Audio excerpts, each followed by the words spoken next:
A female agent disguises herself as a tourist, releases the balloon in her hand, then uses a camcorder to control the balloon to fly towards the base. When it reaches the pre-designated position, she immediately presses the remote control switch. The decoder can just fall into the ventilation duct. At this time, two teammates disguised as officers have already penetrated deep into the enemy. But wanting to steal files in a heavily guarded base is not a simple matter. The two just entered the door and were stopped by the guard. The guard asks them to show their ID. John has to show a fake ID. Under the decoding of the decoder, a forged file appears in the database. The guard finds out it's a general, immediately apologizes and lets the two go. Then they use a jammer to block all monitoring, then take out a mini camera to observe the guard's actions. Just as the guard picks up the phone, John takes the opportunity to prop up a 3D projection screen and projects the corridor scene on it. As long as the guard looks up, the camera will immediately capture his gaze, no matter from which angle the guard looks at the corridor. The scene he sees is normal. Then the teammate takes out an instrument, makes a noise to distract the guard. The two push the curtain slowly forward. After reaching the archive room, John uses a master key to open the password door, successfully breaks into the archive room. But when he opens the drawer, he finds out the files inside have been taken away long ago. At this time, another guard comes to the corridor. The camera constantly captures the gaze of the two, causing the image of the projector to start jumping. As more and more guards come, the image jumps more and more intensely. The disguise is seen through by the guard. John sees it and immediately pauses the mission. He must leave here quickly. He walks out of the corridor calmly. When no one is around, he runs wildly, runs to the gate. He orders the soldiers to close the gate. Then he runs to the side, casually tears off the disguise on his face, then turns his uniform over. It becomes a normal jacket. He puts on a pair of glasses, takes out a travel guide, and becomes a normal tourist. Unexpectedly, he just takes 2 steps. The base behind him explodes. John doesn't have time to think, and runs forward wildly.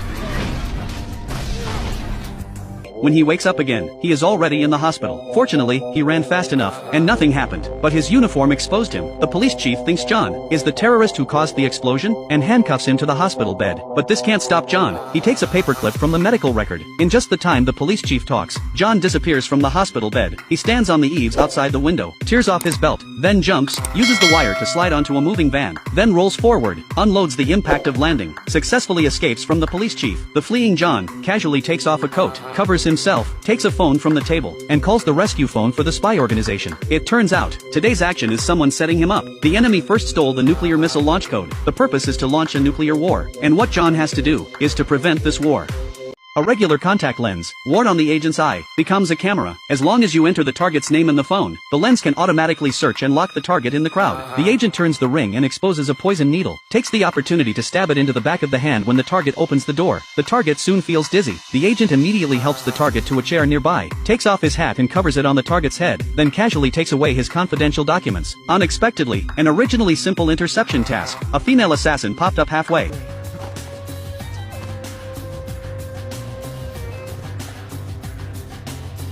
When the teammate arrived, the agent was already unable to do it. The file that had just been obtained was also snatched away. It turns out that the file intercepted by the agent is the nuclear bomb launch password. Now it falls into the hands of the female assassin. If it is not stopped in time, the world will fall into a nuclear war. Through database analysis, John finds out that the terrorist George most wants to detonate a nuclear bomb, and the female assassin will definitely trade with him. So John takes 3 teammates to the Dubai Tower, tries to disrupt the trade between the female assassin and George. When they arrive at the hotel, the teammate finds out that the hotel security system is actually military grade. If you want to invade, you can only manually implant a virus. That is to say, John must climb from the outside of the Dubai Tower of 100 meters to the machine room. To complete this task, John didn't hesitate to put on climbing gloves. After taking a deep breath, he reached out his left hand. The climbing glove bursts out a strong suction, allowing John to suck on the glass. He uses his hands and feet, and soon climbed nearly half the distance. Suddenly, the right hand glove is low on power, almost causing John to fall. But John's skills are superb. Even with only one glove, he can move on the smooth glass. After reaching the target machine room, John takes out a cutter from behind, cuts while his whole body is sandwiched between 2 pieces of glass. The next second,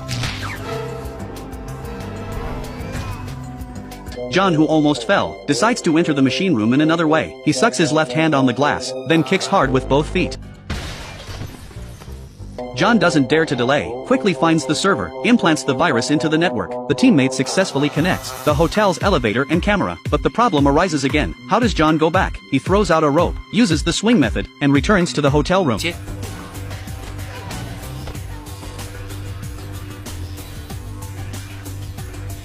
The next action officially begins. John plays George, comes to the female assassin's room, and the teammate plays the female assassin, to trade with George. They first use the reason of distinguishing the true and false of the password, use the contact lens, scan the file, then print it to the teammate's box wirelessly. When George opens the box, finds out that the file is real, he pays a bag of diamonds as a reward. At this time, the teammate disguised as a waiter, takes the diamonds, and gives it to the waiting female assassin. Just when they thought the task was successfully completed, the sharp female assassin unexpectedly found the contact lens. She gives an order. Both sides start a fierce fight.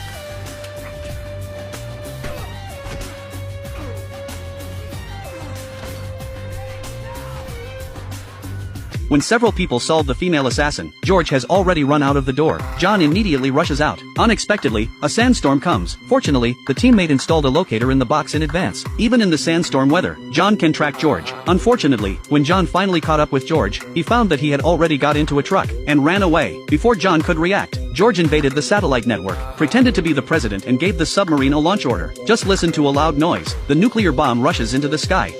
Upon hearing the news, the team members all showed helpless expressions on their faces. But John, as the strongest agent, was unwilling to give up. He floored the accelerator and finally arrived just as George was preparing to evacuate. As soon as George saw John, he immediately hugged the box and ran wildly. John chased him closely and stopped George in the parking lot. However, the parking lot was complex in structure. The box containing the nuclear bomb instructions fell to the lower level. John just wanted to go and get it, but he was held back by George. When he broke free from George and got the box, he was pushed by George to another platform. George seized the opportunity and beat John violently.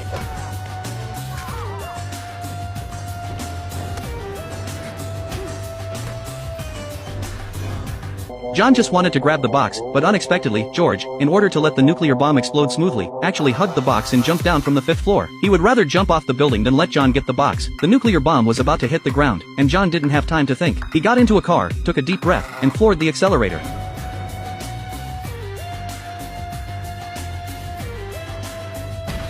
The airbag in the steering wheel saved his life. John struggled to crawl towards the box. 1 second before the nuclear bomb hit the ground, he turned off the fuse of the nuclear warhead.